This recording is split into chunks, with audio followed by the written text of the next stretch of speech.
Amis du bricolage, bonjour! Il y a quelque temps, je vous avais dit qu'un des appareils les plus indispensables dans un atelier, c'était un compresseur, et ça reste un peu vrai, mais je pense qu'il y en a un qui est encore bien plus indispensable que le compresseur, c'est tout simplement d'avoir un bon aspirateur.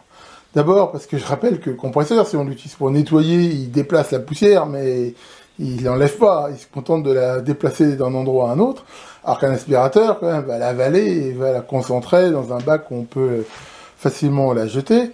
Et en même temps, surtout dans un atelier comme ça, où je vais avoir des scies, des ponçeuses, des trucs comme ça, qui généralement ont des prix justement pour pouvoir mettre l'aspirateur, ça a l'avantage de nettement réduire le niveau de sueur et de permettre d'éviter d'en mettre partout. Et donc j'ai bien sûr déjà un aspirateur dans mon lab actuel, mais là je suis dans le Mecalab, et dans le Mecalab, il est quand même assez loin, hein, il est à bien 50 mètres de mon lab, donc je vais pas m'amuser à déplacer l'aspirateur à chaque fois.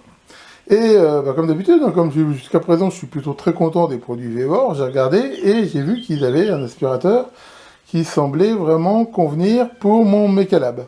Alors, aussitôt commandé, aussi retour reçu, parce que ça va toujours très vite avec Vevor.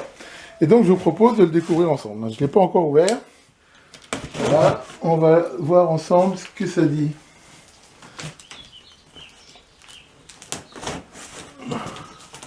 Donc c'est dans ce carton, c'est pas extrêmement lourd. Donc voilà, on se retrouve avec cet emballage en polystyrène ici. Il protège bien l'appareil. Et là, comme on peut le voir, l'aspirateur. Bon, je vous propose de le sortir et on va regarder ça de plus près. Donc voilà, j'ai déballé le bignou et comme on peut voir, c'est livré avec pas mal d'accessoires. Alors c'est livré d'abord avec une notice qu'on peut voir ici. Donc notice alors elle est en anglais, mais je veux dire, comme d'habitude, hein, c'est assez facile à comprendre, surtout qu'il y a de très nombreuses, je sais pas si on voit bien, hein, il y a de très nombreuses illustrations. Donc là-dessus, c'est pas du tout un problème. Alors, ce qu'il faut comprendre déjà, avant toute chose, c'est que cet aspirateur, il offre 4 modes de fonctionnement. Un mode, on va dire, standard d'aspirateur, l'aspirateur classique qui aspire la poussière.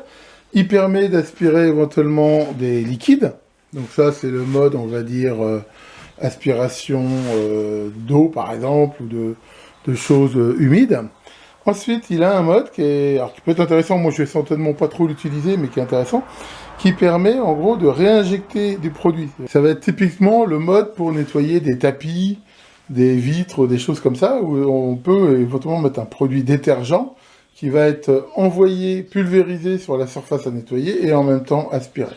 Et le dernier mode, c'est le mode un petit peu souffleur, c'est-à-dire qu'on peut en faire une sorte de souffleur de feuilles par exemple, comme ça. Donc on peut l'utiliser avec ces 4 modes. Alors, il y a l'appareil en lui-même, le fameux réservoir qu'on peut voir ici, qui justement, dans le mode détergent, permet d'en mettre, on peut en mettre jusqu'à une quantité assez importante, ça contient jusqu'à 4 litres. Ensuite, il y a le tuyau d'aspiration, cette poignée ici, qui va permettre donc de brancher éventuellement les rallonges et les accessoires, à cette télécommande là qui s'alimente avec une petite pile qui livre avec, qui permet de déclencher l'aspiration ou justement le mode vaporisation. Alors ici où on a ce truc assez classique, alors il n'y a pas a priori pas de variateur de vitesse, enfin bon, pour moi ça n'a jamais trop servi sur les aspirateurs, vu que généralement on les met à fond, mais on a quand même cette possibilité ici de faire une prise d'air qui limite l'aspiration. Et donc là on a le tuyau de raccordement, sachant qu'il y a aussi ce tuyau là qui vient en plus, qui permet d'avoir cette fonction éventuellement pulvérisation. Voilà pour cette partie, on va dire, de tuyau, hein, tout à fait classique. Et après, on va avoir donc comme accessoire 2 embouts qui sont justement faits pour ce mode pulvérisation, qui, comme on peut le voir, permettent donc de se raccorder sur l'arrivée du liquide qui va le pulvériser. Voilà, donc ça, on peut par exemple nettoyer des rideaux avec, des choses comme ça. Ça, c'est un embout plus large avec brosse, pareil, qui va permettre de nettoyer des tapis. Ensuite, on a le truc très classique, qui est la brosse, comme ça, voilà, qui permet d'aspirer large, hein, on va dire, c'est très classique. La buse plus fine, voilà. Ici, pareil, une brosse qui permet aussi de nettoyer, par exemple, une voiture, un truc comme ça, plus large. Et ensuite, on a cette espèce d'éponge. Alors en gros, comme on va le voir dans l'aspirateur, quand on fait la poussière, on met un filtre à poussière. Mais quand on aspire des liquides, ils disent de le remplacer par cette espèce d'éponge qu'on peut ensuite laver et faire sécher. Et last but not least, on a ici, donc, comme on l'a vu, la pile de la télécommande, donc il va falloir monter, mais ça paraît assez facile, et des joints de rechange pour les petites connexions. Donc voilà tout ce qu'on a. Alors l'appareil en lui-même, voilà. De façon très classique, le haut s'enlève, le haut qui contient aussi le moteur. On a là le fil avec la possibilité d'un enrouleur intégré, donc ça c'est bien, ça évite d'avoir le fil qui se balade. Là on a la sortie d'air si on veut brancher le tuyau pour souffler. On a là l'interrupteur de mise en route, là les différents voyants permettent donc de mettre en route l'aspiration ou l'injection de liquide. Et ici, donc on peut voir ce filtre qui, comme je l'ai dit, peut être changé si, selon ce qu'on fait. Là, il est mis en mode poussière. Fil que l'on peut bien sûr nettoyer, changer, enfin généralement souffler avec de l'air comprimé. Et puis voilà ce qu'on peut dire. Sinon, le corps ici, ouais, c'est sur roulette, hein, c'est vraiment très très pratique. Il n'y a rien à dire. Donc je vais monter la télécommande et puis on va pouvoir faire un premier essai. Alors, ce qu'il faut faire, bien sûr, la première fois, c'est mettre la pile dans la télécommande. Bon, c'est très facile à faire. On enlève le capot ici et on met la pile qui est fournie avec. Mais après, il faut appairer la télécommande. Et c'est-à-dire que par défaut, la télécommande là, elle ne fonctionne pas. Et pour le faire, c'est très simple. Il suffit de le mettre en route. En fait, quand on met en route l'aspirateur, on voit que ça allume ici un voyant, mais ça ne met pas en route le moteur. Et le moteur, on peut le mettre en route directement en appuyant sur les boutons ici, ou sur les boutons équivalents de la télécommande. Et là, pour appairer la télécommande, on appuie sur les deux boutons ici en même temps, et on appuie ici, voilà, sur n'importe lequel des boutons de la télécommande, et ça a pour effet donc de l'appairer. Donc en gros, l'aspirateur, quand il est sous tension, on voit ici qu'il est allumé. Et on peut donc soit à partir des boutons ici, soit à partir du manche, donc soit mettre en route l'aspirateur. Alors tout à l'heure j'ai dit qu'il n'y avait pas de variateur, en fait c'est pas vrai, il y a deux vitesses. On voit qu'on peut le mettre en route à fond. Alors, on voit qu'en fait il y a deux vitesses, une vitesse maximum, médium et arrêt. Donc ça c'est plutôt une bonne chose, même si c'est vrai que moi, sur les aspirateurs, il y a toujours des variateurs, des trucs. On a plutôt tendance à les utiliser à fond. Et là, on peut mettre en route, voilà, la pompe. Hein, on voit ici qui se met en route, on l'entend. Et cette pompe, donc d'un côté, si on l'utilise, on met ici le réservoir et on connecte le tuyau. Il y a un orifice qui est... J'ai pas du tout l'intention d'utiliser cette fonction pour l'instant d'injection de produit. Je l'ai enlevé, alors ça s'enlève très facilement, on peut la remettre, hein, je veux dire, il n'y a rien... Voilà, il suffit d'enlever le tube ici, puis de pas le connecter. Donc voilà, après, si on veut l'utiliser, parce que ça peut être un plus, hein. C'est pas dit qu'un jour, surtout pour nettoyer ma voiture ou autre, je l'utilise pas. Donc, bon voilà, so far so good, on peut voir que bon, il est bruyant, mais je veux dire, pas spécialement. Je veux dire, pour un aspirateur de cette puissance, voilà, maintenant, on cherche l'hyper silence, c'est pas le cas. Et on voit par contre que ça aspire très fort.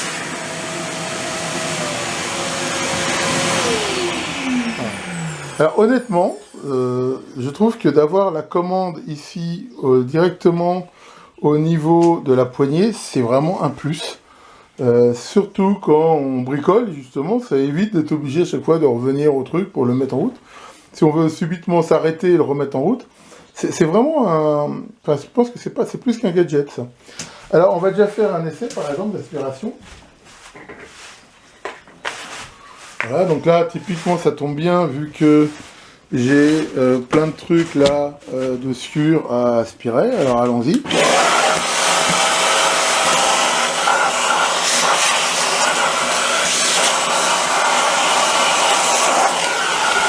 On va aspirer vite, c'est pas grave.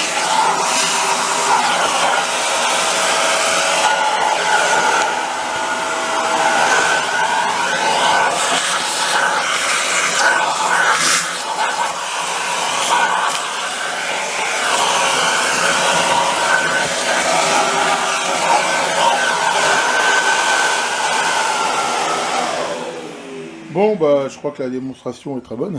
Ça aspire super bien. Il n'y a rien à dire. On a vu que, comme c'est souvent le cas, j'ai aussi aspiré une vis avec.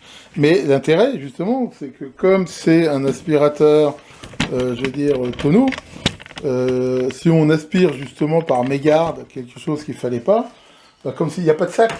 Et ça permet éventuellement de récupérer. Donc ma vis, par exemple, en toute théorie, là, si je rouvre le bignou, voilà, je la retrouve, j'en ai même aspiré deux, je la retrouve à l'intérieur et je peux la récupérer.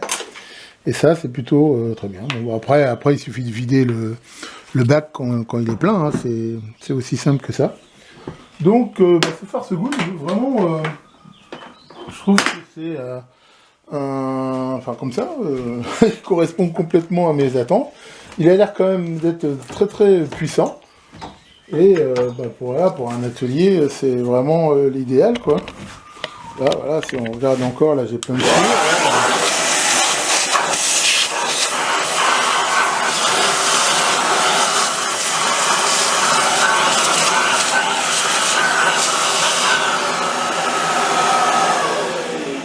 Voilà. Bon, quoi dire de plus, hein, et c'est vraiment parfait. Alors, on peut l'essayer en mode souffleur. Donc pour faire ça, il suffit de déconnecter le truc d'ici et de le mettre sur la sortie d'air qui se trouve là. Et là, ça veut dire que là, il va être en mode souffleur. Honnêtement, ça souffle très fort. Hein, je sais pas si on voit là, mais voilà. Ça souffle vraiment fort. Donc, ça peut servir pour, pareil, chasser la poussière, des feuilles ou ce qu'on veut. Ici. Bon. Et c'est très concluant. Voilà donc pour la présentation de cet aspirateur, qui, ma foi, est vraiment bien. Et je dois dire, honnêtement, j'ai fait cette vidéo hier, hein, samedi, hein, aujourd'hui on est le dimanche 19, hein, et depuis je l'ai utilisé plusieurs fois, et je dois dire que ne serait-ce que la télécommande là, au niveau de la poignée, je dirais que c'est vraiment un plus. Hein. Je me demande maintenant comment je vais m'en passer. D'ailleurs, à tel point que je pense que sur mon autre aspirateur qui est dans mon autre lab, je pense que je vais sans doute me bricoler ça, cette petite télécommande, c'est facile à faire. Je vous montrerai ça dans une vidéo, parce que je pense que c'est vraiment un truc vraiment sympa. Bon, je ferai sans doute pas les 2 vitesses, encore une fois, moi, généralement, je suis toujours à fond, donc, mais de pouvoir le mettre en route ou pas. Alors, en même temps, il y a quand même un vrai interrupteur dessus. On voit que quand on l'allume, il y a cette petite LED verte qui s'allume, et sinon, j'ai bien vérifié, c'est pas une veille, c'est-à-dire que quand on le coupe, il est vraiment déconnecté du secteur et ne consomme rien. Maintenant, à la limite, il faut le laisser en veille, si on veut, c'est pas forcément gênant. Maintenant, c'est pas non plus très utile de le laisser allumer comme ça. Et d'ailleurs, même la télécommande, on voit pour ceux qui ne seraient pas intéressés, je ne vois pas tellement qui, mais ça fonctionne sans, même s'il n'y a plus de piles, par exemple, les commandes sur l'aspirateur fonctionnent aussi. Hein, c'est un plus, mais un plus qui pour moi est vraiment appréciable. Donc voilà, encore une fois, je suis très content. Le rapport qualité-prix de Vevor est vraiment super top. J'ai rien à dire. Et avec là, je commence à être bien équipé. Alors justement, en parlant du Mechalab, hein, je vous ferai bien sûr d'autres vidéos pour vous montrer l'avancement. Alors aujourd'hui, j'ai pas eu de chance. Hein. Aujourd'hui, j'ai eu une panne sur qui n'a rien à voir avec le Mechalab, mais sur le pressostat de ma pompe, hein, vu qu'ici, l'eau acide a encore une fois bouffé le métal et il a fallu que je le répare. Donc ça m'a enlevé 2 heures. Et après, ici en Vendée, on a eu un orage assez fort, avec de la grêle, du vent, enfin bon, tout pour plaire, ce qui fait que je n'ai pas pu avancer comme je le voudrais. Enfin bon, c'est la vie, il est écrit nulle part que tout doit se passer sans anicroche. Comme d'habitude, je mettrai en commentaire de la vidéo le lien sur cet aspirateur, s'il vous intéresse. Mais vraiment, c'est une bonne pioche. Je vous conseille, je lui donne vraiment une très bonne note, 18 voire 19, parce que pour l'instant, je lui ai trouvé vraiment aucun défaut. Tiens, Caroline, ah oui, toi aussi tu penses que des fois, il y a des choses comme ça, c'est la destinée. Ouais, ça s'appelle le karma. Karma, ça s'écrit K-A-R-M-A. Mais ça se prononce pas comme ça se prononce bien fait pour ta gueule. Avec Super Glouton, le dieu des aspirateurs, aspire bien toutes vos poussières, et à très bientôt pour de nouvelles vidéos.